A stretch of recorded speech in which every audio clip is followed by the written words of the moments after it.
जय हिंद, नमस्कार। मैं अंबर जैदी स्वागत करती हूँ आप सबका एक बार फिर से हमारे आज के कार्यक्रम में। मौलाना फजलुर रहमान ने 27th अमेंडमेंट और पाकिस्तान आर्मी को लेकर कई सारे बयानात दिए बीते कई दिन पहले, और उन्हीं की पार्टी जो जमीयत उलेमाए इस्लाम फजल है, उनके एक सीनियर क्लैरिक जो है मुफ्ती तकी उस्मानी, उन्होंने ये कहा है कि जो आसिम मुनीर के पास पावर्स हैं, जो अमेंडमेंट हुआ और वो चीफ ऑफ डिफेंस फोर्सेस बने, वो इस्लाम के हिसाब से जो इम्यूनिटी और अल्टीमेट पावर्स उनके पास हैं वो हराम है।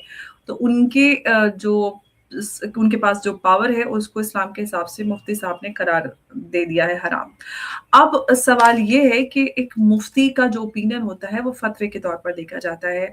अगर मुफ्ती कोई इस तरह की बात बोलता है तो उसको फतवा बोला जाता है। तो आसिम मुनीर के खिलाफ ये कह सकते हैं कि पाकिस्तान में फतवा आ चुका है, जो जिस तरह से उन्होंने हराम तरीके से पावर ग्रैब्स की हुई है पाकिस्तान में। तो इसी पे आज की चर्चा है कि क्या आसिम मुनीर के खिलाफ जो पावर ग्रैब करने के लिए हराम का फतवा आया है, उससे क्या आसिम मुनीर के पतन की शुरुआत होगी, और जिस तरह से उन्होंने गाजा पीस कीपिंग फोर्स के लिए पाकिस्तान आर्मी को भेजने का उनके ऊपर प्रेशर है, उनके लिए ये एक बहुत बड़ा इम्तिहान है। एक तरफ पाकिस्तान के अंदर फ़लस्तीन को लेकर सेंटिमेंट्स और इज़राइल अमेरिका के खिलाफ सेंटिमेंट, तो देखते हैं कि क्या इस पर आगे सब कुछ निकल कर आता है। उमेश जी हमारे साथ हैं इस चर्चा में। उमेश जी, बहुत स्वागत है आपका। जय हिंद, नमस्कार। जय सिया राम अंबर जी। जय सिया राम। उमेश जी, मुफ्ती तकी उस्मानी जो जमीयत उलेमाए इस्लाम फजल है, उसके एक और मुफ्ती साहब हैं तकी उस्मानी, उन्होंने जो आसिम मुनीर की पावर है उसको बोला है कि इस्लाम के हिसाब से जो इम्यूनिटी उनके पास है वो हराम है। तो उनकी जो पोजीशन है, उनके पास जो पावर है, उसको उन्होंने इस्लाम के हिसाब से हराम करार दिया है। कैसे देख रहे हैं, क्या कुछ बदलाव हम पाकिस्तान में और देखेंगे, जिस तरह से मुफ्ती हम जो है उनका स्टेटमेंट देखें, या फिर मौलाना फजल रहमान का भी जिस तरह से बीते कुछ दिनों में उनके स्टेटमेंट्स आए हैं? देखिए, मेरा ये मानना है कि इस्लाम में अंदर सब लोग, जो भी अगर इंसान है, उसको अपने एक्शंस के लिए अकाउंटेबल होना पड़ता है। और कहीं ना कहीं आसिफ मुनीर ने वो रेड लाइन क्रॉस कर दी है। उन्होंने बोल दिया कि मैं किसी को भी अकाउंटेबल नहीं हूं। तो ये एक तरह से इस्लाम में, मेरा ये मानना है, उसी को मद्देनजर रखते हुए जो पाकिस्तान में स्कॉलर्स है, उन्होंने इसको हराम करार दिया है। तो जो आसिफ मुनीर खुदाए पाकिस्तान बनने की कोशिश कर रहा था, उसको खुदाए पाकिस्तान बना दिया है। आप ये समझ लीजिए, मैं ये बता रहा हूँ। क्योंकि ये अब देखिए, ये आदमी अब हमेशा इस्लाम की इस्लाम के अंदर जो भी वर्सेस होते हैं वो पढ़ के सुनाता है। और इसने भी यही बोला है कि पाकिस्तान ही बना है जो ऐसा मुल्क है जो रियासत मदीना के बाद रियासत पाकिस्तान बना है। तो कहीं ना कहीं ये आदमी अपने आप को इस्लाम का एक बहुत बड़ा, एक तरह से अपने आप को स्कॉलर बोलता है। और इसने एक तरह से रेड लाइन क्रॉस कर दी है, जिसमें इसने बोला है कि मेरे एक्शंस के लिए मैं अकाउंटेबल नहीं हूं। और इसी को मद्देनजर रखते हुए वहां के मौलाना फजलुर रहमान ने भी ये एक तरह से टिप्पणी कर दी है कि ये आदमी जो अपने आप को बोलता है कि पाकिस्तान का एक तरह से सिपह सालारी है, ये कैसे अपने आप को एक तरह से अपने एक्शंस के लिए अकाउंटेबल नहीं हो सकता। और सबसे बड़ा प्रॉब्लम यहाँ पे ये हो गया कि आसिफ मुनीर ने प्रॉमिस कर दिया अमेरिका को कि वो गाजा के अंदर, गाजा स्टेबलाइजेशन फोर्सेस के लिए वो पाकिस्तान की आर्मी के 25,000 पर्सनल भेजने वाला है। और यहूदियों के साथ, जूइश आर्मी के साथ, इसराइल की आर्मी के साथ, ये हमास के जो वहां पर लड़ाके हैं, उनके ऊपर आक्रमण करेंगे, उनको न्यूट्रलाइज करेंगे, उनको गिरफ्तार करेंगे। और गाजा के जो बाशिंदे हैं उनको गाजा से निकालेंगे। इस तरह से आप ये देखिए कि पाकिस्तान के अंदर एक तरह से उनके खिलाफ एक मुहिम छोड़ चुकी है। और जो रिपोर्ट आ रहे हैं कि पाकिस्तान के अंदर खुद पाकिस्तान आर्मी में मेजर डिविजन आ चुके हैं इस फैसले के कारण। कोई भी नहीं चाहता, क्योंकि आपको पढ़ाया जाता है कि इसराइल को आप मान्यता ही नहीं देते। पाकिस्तान के पासपोर्ट के अंदर लिखा हुआ है कि हम इसराइल को मान्यता नहीं देते। और उसी इसराइल के साथ पाकिस्तान आर्मी मिलकर लड़ेगी अगेंस्ट हमास। तो ये जो विरोधाभास है, ये एक तरह से अन इस्लामिक है, और जिसके कारण वहां पर मासिफ मुनीर के अगेंस्ट एक तख्ता पलट जैसी स्थिति चालू हो गई है। अब सबसे बड़ी बात है कि जो मौलाना फजलुर रहमान जब बोलते हैं, उनकी बात के ऊपर बहुत लोगों को विश्वास रहता है, और जनरली वो ऐसे स्टेटमेंट नहीं देते। और आप ये भी देख लीजिए कि जिस हिसाब से पाकिस्तान के अंदर जो स्थिति एक तरह से खराब होती जा रही है, कुछ महीने पहले, 2-3 महीने पहले तहरीक लबैक ने इसी डिसीजन के अगेंस्ट इस्लामाबाद और रावलपिंडी में मार्च भी की थी, जिसमें बताया जाता है कि 300 लोग मारे गए, 2000 लोग घायल हो गए। और ये जो गुस्सा है वापस पनप रहा है, और मेरा ये मानना है कि ये जो स्टेटमेंट आया है, उसके बाद आसिफ मुनीर की उल्टी गिनती चालू हो गई है। लेकिन बात ये है कि मुफ्ती तकी उस्मानी जो हैं, उनको उनके इस स्टेटमेंट का कितना असर नज़र आएगा? हालाँकि जो पाकिस्तान के अंदर और भी जो ग्रुप्स हैं, उनके अंदर भी एक डिस्कम्फर्ट देखा जा रहा है। पाकिस्तान डेमोक्रेटिक मूवमेंट हो और जो तकी उस्मानी है, उनका स्टेटमेंट हो, इस सब का असर कितना होगा? क्योंकि आसिम मुनीर के ऊपर तो अब किसी भी तरह की कोई सिविल या कोई भी क्रिमिनल इस तरह की कोई कार्रवाई हो नहीं सकती, उनको इम्यूनिटी मिल चुकी है। तो अनलेस पार्लियामेंट इस पूरे उसको फैसले को रिवोक ना करे, तब तक तो कुछ नहीं हो सकता। तो ऐसे में इस तरह के बयान, फतवे, उसका कितना ही असर हो पाएगा? देखिए, इसमें क्या हो रहा है कि मैंने हमेशा बोला है कि पाकिस्तान की पॉलिटिकल लीडरशिप और मिलिट्री लीडरशिप पे अब सवालिया निशान लगने चालू हो गए हैं। और वहां पर उलेमास और मौलाना होते हैं, उनका एक तरह से रसूख होता है, और लोगों के ऊपर उनका एक इन्फ्लुएंस भी बहुत है।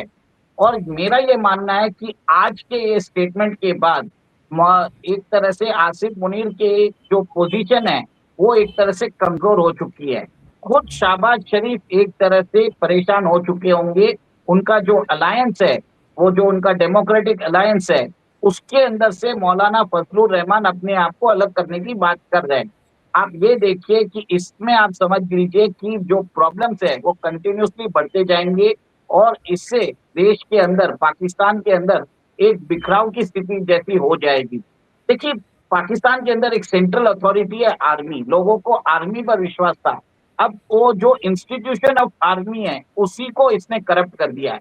आप ये देखिए कि इसने जो बलूचिस्तान के रिसोर्सेस है, जिस हिसाब से इसने ऑफर किया अमेरिका के ऊपर, अमेरिका को बलूचिस्तान के रिसोर्सेस को ऑफर किया, वो भी वहां पर बलूचिस्तान के जो फ्रीडम फाइटर्स है, वो उसके खिलाफ लड़ते जा रहे हैं।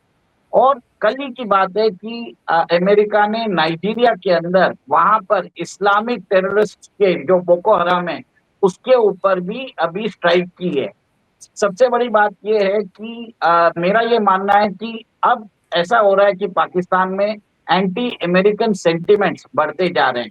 और आसिफ मुनीर देखिए, उन्होंने तो अपने पूरे परिवार को अमेरिका भेज दिया है। उनकी पत्नी और उनकी दोनों बेटियों को अमेरिकन सिटीजनशिप मिल चुकी है, और डोनाल्ड ट्रंप ने भी उनको पब्लिकली इस तरह से बोल दिया है कि आसिफ मुनीर उनके फेवरेट है। तो ये सब चीजें आसिफ मुनीर के लिए एक तरह से सरदर्द बन चुके हैं। उनके लिए सबसे बड़ा प्रॉब्लम होगा जब पाकिस्तान की ट्रूप्स गाजा के लिए रवाना होगी, और वहां पर वो उन यहूदियों के साथ युद्ध करेगी, और अपने ही मुसलमान भाइयों को के ऊपर गोली चलाएगी, उनको गिरफ्तार करेगी, और गाजा के अंदर फलिस्तीनियों को हटाएगी। क्योंकि गाजा के अंदर डोनाल्ड ट्रंप के जो जमाई हैं, जराड कुशनर, वो खुद एक जू है। वो वहां पर एक वाटर फ्रंट बीच प्रॉपर्टी बनाना चाहते हैं, और उसके अंदर वो बोल रहे हैं कि गाजा के जो लोग, वहां के जो ओरिजिनल लोग हैं, वहां पर वो काम करेंगे, हम उनको पैसे देंगे। तो ये एक तरह से आप ये देखिए, इससे जो ग्लोबल उम्मा में जो गुस्सा है वो बढ़ता जा रहा है, एंटी अमेरिकन सेंटिमेंट्स बढ़ते जा रहे हैं। और सबसे बड़ी बात है, जो गाजा की स्टेबिलाईजेशन फोर्स है, उसमें सारे मुस्लिम देश ही है। Indonesia, Malaysia, Egypt, Jordan, Pakistan, ये सब देश है। तो कहीं ना कहीं आप ये देखिए कि डोनाल्ड ट्रंप क्या कर रहे हैं। डोनाल्ड ट्रंप वहां पर भी मुसलमानों को मुसलमानों से लड़ाई करवा रहे हैं। तो ये एक तरह से मेरा ये मानना है कि this is setting up for a clash between civilisations. आप देखिए नाइजीरिया के अंदर जो उन्होंने क्या बोल के स्ट्राइक किया है कि हम नाइजीरिया में क्रिश्चियन पॉपुलेशन को बचाने के लिए हम वहां पर बोको हराम जो इस्लामिक टेररिस्ट है, हम उसके ऊपर आक्रमण कर रहे हैं। और एक और एक चीज है, पाकिस्तान के अंदर ये जो रुख अपनाया है मुल्ला मुनीर ने, तो आप समझ लीजिए उनके लिए एक डेथ वारंट हो चुका है, वो ट्रैप हो चुके हैं।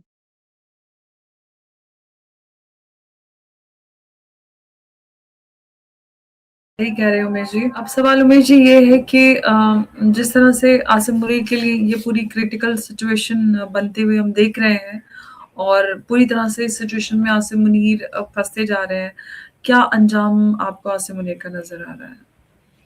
देखिए, आसिम मुनीर ने सारा इंतजाम कर चुके हैं। उन्होंने अपनी फैमिली को यूएस में सेटअप करके रख चुके हैं और उन्होंने पाकिस्तान के अंदर क्रिप्टो माइनिंग चालू कर दी है। ट्रम्प की जो कंपनी है वर्ल्ड लिबर्टी फाइनेंशियल, उसके साथ चालू कर दिया है। तो एक तरह से वो एम्पायर बना के जा ही चुका, उन्होंने एक अच्छा खासा बिजनेस एम्पायर बना लिया है ट्रम्प की फैमिली के साथ।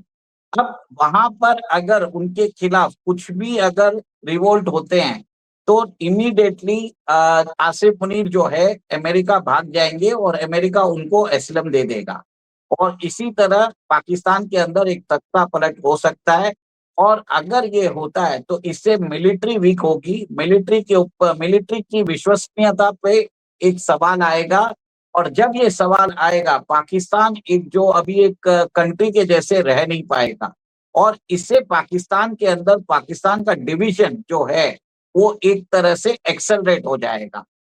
बहुत जल्द आप देखेंगे कि पाकिस्तान के अंदर सिचुएशन खराब होती हुई नजर आएगी और वहां पर इकोनॉमिक प्रॉब्लम्स जो हैं वो एक तरह से इतने खराब हो जाएंगे कि कोई भी हुक्मरान पाकिस्तान के अंदर एक तरह से रूल करने आना ही नहीं चाहेगा, क्योंकि बहुत बड़ा मैस हो जाएगा। आपको चाइना को संभालना है, आपको पाकिस्तान, आपको अमेरिका को संभालना है, सऊदी को संभालना है, ईरान को संभालना है। आपने इतने सारे जो फ्रंट खोल दिए हैं, वो कोई भी एक तरह से, आप ये देखेंगे अवसरवादिता के कारण पाकिस्तान के ऊपर कोई भी भरोसा नहीं कर रहा है। अभी तो रिपोर्ट्स यहाँ तक आ गई है कि पाकिस्तान और तुर्की के बीच में भी डिफरेंसेस चालू हो गए हैं, क्योंकि पाकिस्तान ने बोला है कि तुर्की को इजराइल ने गाजा स्टेबलाइजेशन फोर्स के लिए नहीं बुलाया है, जबकि पाकिस्तान को बुलाया है। अब ऐसा है कि टर्की को भी ये रिमार्क्स अच्छा नहीं लगा है और इससे पाकिस्तान की इंटरनेशनल स्टैंडिंग और पाकिस्तान एज अ कंट्री कितने दिनों तक रह पाएगा वो देखने वाली बात है। जी, बिल्कुल। और ऐसा लग रहा है कि पाकिस्तान के ऊपर जो है तलवार लटकी हुई है, दो-धारी तलवार है।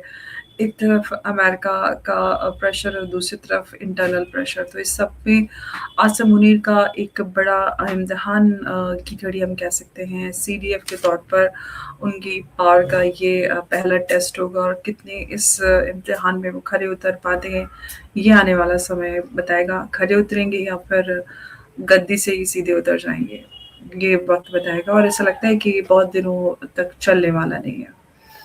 उमेश जी, आपका धन्यवाद हमारे साथ इस चर्चा में जुड़ने के लिए। नमस्कार, जय हिंद, जय भारत। जय सिया राम। जय श्री राम उमेश जी।